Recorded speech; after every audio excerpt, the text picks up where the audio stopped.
When verifying projects with NC Simul, you may send your tools over from your CAM system job by job. This works well if you're constantly using different tools or ordering tools for each project. However, if you are a shop that has a standard set of available tools in the crib to program from, it can be advantageous to create a master tool library inside NC Simul as well. If there's a project that you've already imported or built that has a current tool list, here's how you can replace it with your master or any library. This project already has a library associated with it.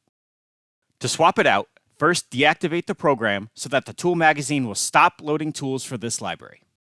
Then enter the tool magazine and remove all the current loaded tools.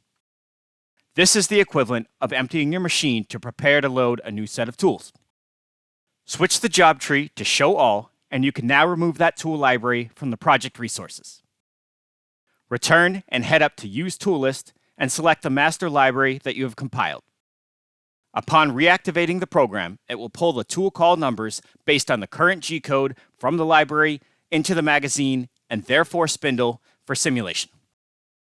Run the simulation to certify the G-code per usual, knowing that your digital twin is loaded with the most accurate tools and holders for both material removal and collision checking.